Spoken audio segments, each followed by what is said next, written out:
Oke, baik. Assalamualaikum warahmatullahi wabarakatuh.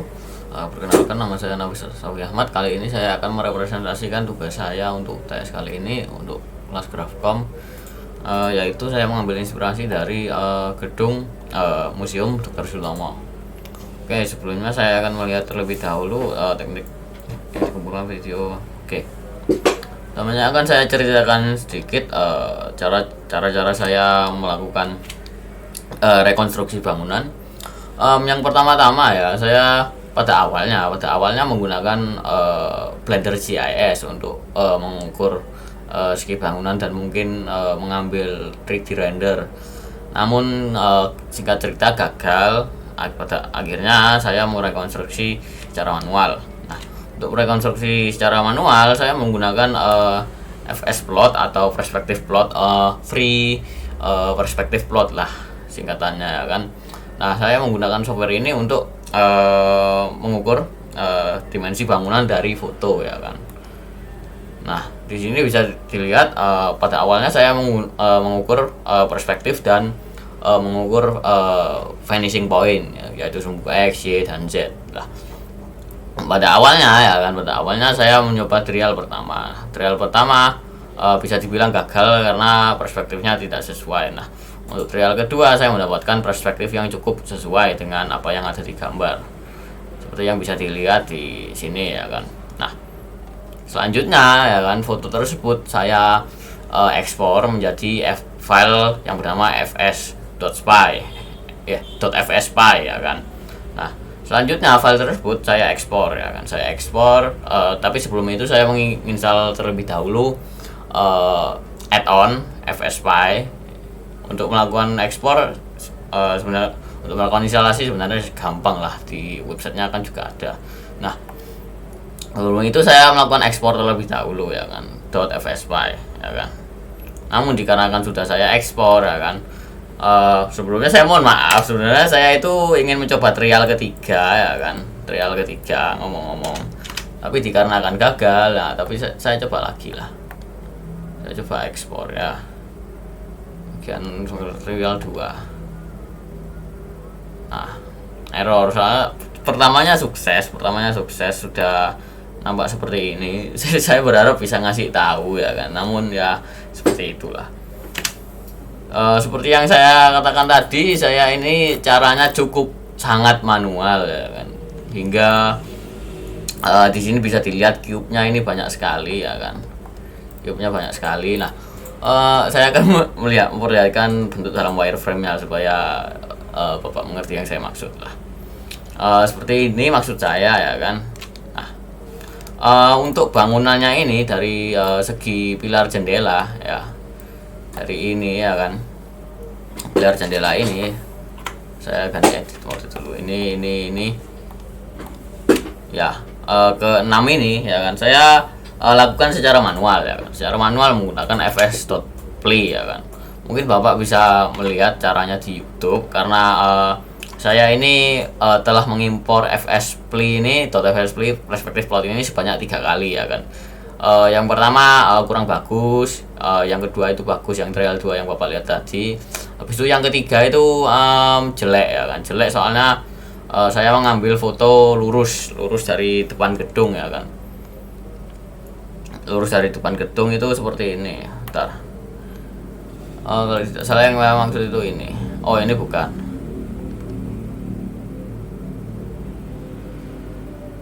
Oh, bukan. Nah, ini maksud saya. Saya mengambil lurus seperti inilah. Dikarenakan ini lurus, jadinya saya tidak bisa menemukan titik vanishing point di sini, ya kan. Seperti Bapak lihat di sini mungkin sumbu Z-nya ada, tapi untuk sumbu Y tidak begitu jelas lah. Kekurangan file dari fs.play free perspective plot ini, kita itu harus mengambil dari samping, dari sudut miring, supaya kita tahu sudut Y-nya mana, sudut Z-nya mana, iyalah, Z, sumbu X, sumbu Y, sumbu Z-nya mana. Itu harus itu. Ini trial ketiga saya gagal. Namun seperti yang bisa dilihat dari free perspective plot, ya kan. Nanti kalau diekspor, ya kan, akan mengikuti seperti ini, ya kan. Namun kembali lagi, dikarenakan saya awalnya menggunakan free perspective plot, jadi di gambar saya ini terbalik. Maksudnya di file saya ini terbalik. Jika saya mengklik 1, 2, 3 atau mungkin 4 atau mungkin 7 ya kan. Di sini bisa dilihat kalau ini terbalik. Ya kan? Nah, sebenarnya saya bisa saja menggunakan Blender GIS untuk mencocokkan ukuran segi bangunan. Namun tidak saya lakukan karena constraint waktu ya kan. Karena bisa saya lakukan saja ya kan. Misal saya import bukan save file, web geodata, base map.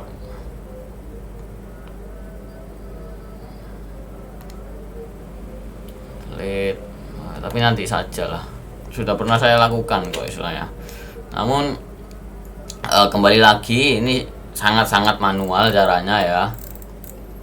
Oh ini bekas ini kenapa bentuknya seperti ini, karena saya awalnya berusaha untuk mengupload bagian bawah sini yang saya cocok-cocokkan, namun di dalam prosesnya ya kan, dikarenakan ini saya ngambil gambarnya ya kan dari Google ya kan, sudut samping ini saya ambilnya dari Google, jadinya ada beberapa perspektif yang tidak terambil ya kan, maksudnya gambarnya itu seperti miring ya kan, seperti mencekung gitu kan. Jadi ketika kita mencocokkan ya kan, ketika mencocokkan gambar ya kan dengan yang ada di Blender, bisa menggunakan Freeze Perspective Float atau Blender Perspective Float, untuk di pilar yang ini ya kan, itu saya awal-awalnya itu tidak pas ya kan, maksudnya secara gambar ya kan, kalau kita melihat secara model kamera seperti ini pas, namun ketika kita melihatnya secara sudut pandang yang berbeda, istilahnya all around ya kan, all around seperti ini ya kan,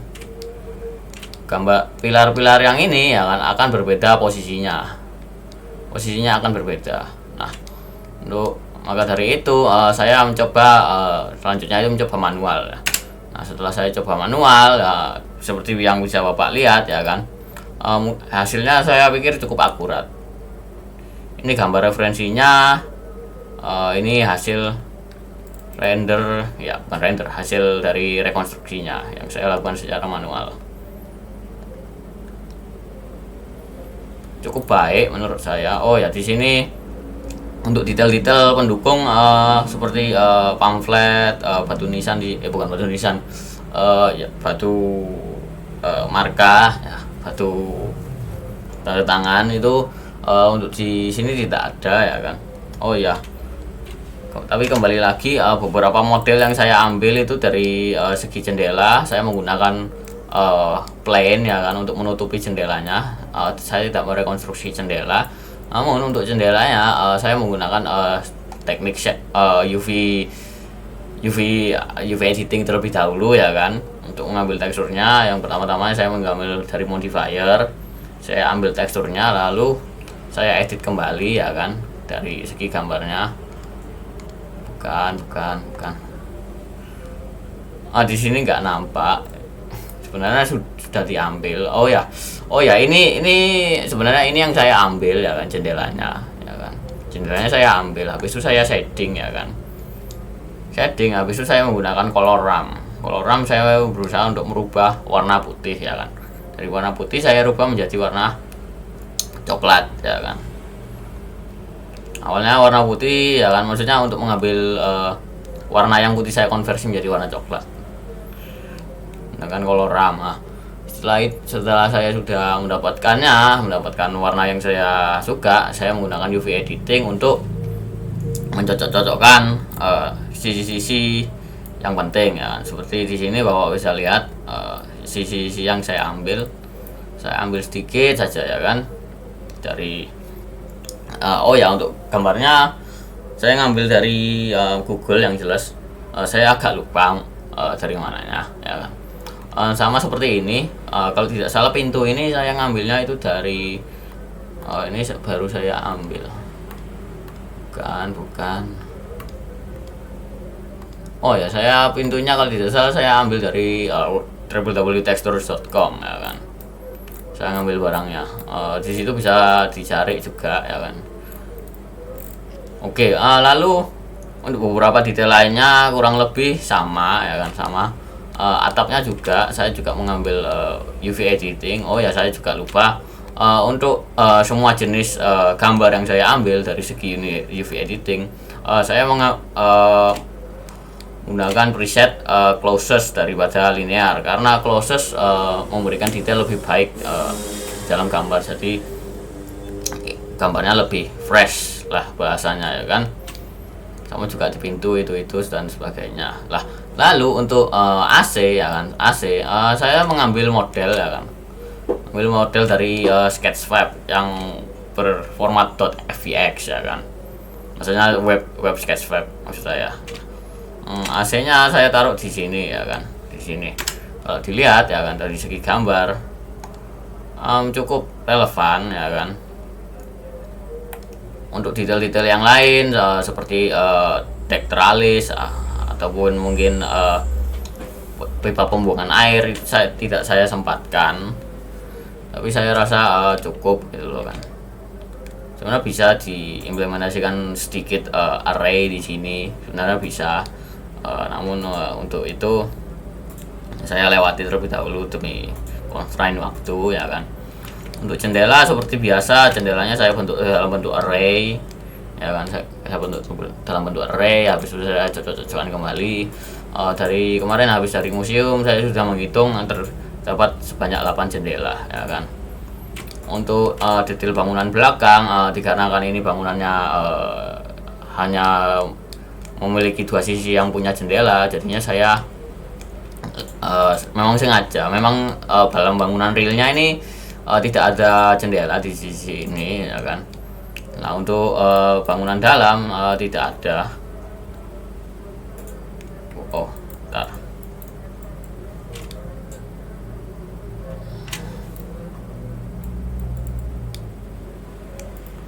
Untuk segi bangunan ini memang agak sporadis saya membangunnya. Saya cuman manjangin aja, ya kan.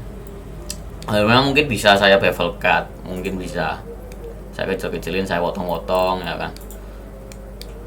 Tapi memang untuk konstranta waktu, saya konstruksi bangunannya saja. Oke, saya kira itu aja dari saya. Sekian, terima kasih. Assalamualaikum warahmatullahi wabarakatuh.